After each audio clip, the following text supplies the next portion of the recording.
Supreme Court is all set to hear a plea of Delhi Chief Minister Arvind Kejriwal, wherein Arvind Kejriwal has challenged his arrest by the Enforcement Directorate. A bench that comprises of Justice Sanjeev Khanna and Dipankar Datta shall be hearing the matter.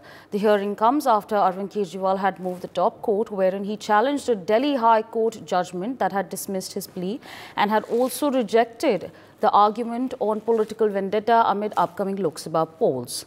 As per the Delhi High Court, the probe agency had enough material to justify the arrest and also added that it was an inevitable consequence of his non-cooperation with the ED.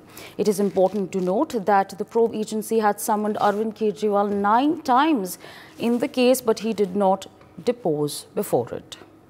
My colleague Ayush Sharma joins us on the broadcast to give us more details on this. Ayush, what further details can you share with our viewers at this point of time? When exactly is the hearing expected to take place?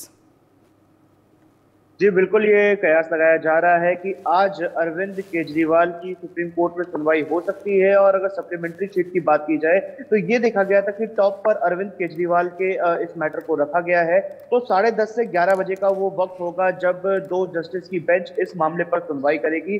Arvind Kejriwal को जब high court से झटका लगा था, उन्होंने high court ने बात बोली थी कि अरविंद केजरीवाल की जो गिरफ्तारी है वो असंवैधानिक नहीं है। ईडी को मजबूर होकर अरविंद केजरीवाल को गिरफ्तार करना पड़ा था, क्योंकि अरविंद केजरीवाल ने एकाएक 9 समन के जवाब ईडी को नहीं दिए थे और ईडी लगातार उन्हें जांच के लिए बुला रही थी। जांच में अरविंद केजरीवाल सहयोग नहीं कर रहे थे, जिसके चलते ईडी को मजबूरन अरविंद केजरीवाल को गिरफ्तार करना पड़ा था, जिसके बाद अरविंद केजरीवाल ने सुप्रीम कोर्ट का रुख किया। लेकिन क्योंकि इमीडिएट हियरिंग की बात उनके वकील के द्वारा कही जा रही थी, सुप्रीम कोर्ट ने इस मुद्दे पर पिछले मंगलवार मना कर दिया था कि इमीडिएट हियरिंग नहीं हो पाएगी। पहले से मैटर मंगलवार को लगे हुए हैं, लेकिन अब आज वो दिन है जब सुप्रीम कोर्ट ने अगली तारीख दी थी। आज 10:30 से 11 बजे का वो वक्त होगा जब अरविंद केजरीवाल के इस मामले पर आज सुप्रीम कोर्ट में सुनवाई हो सकती है। जी, For more such videos, subscribe to the NewsX YouTube channel, hit the bell icon.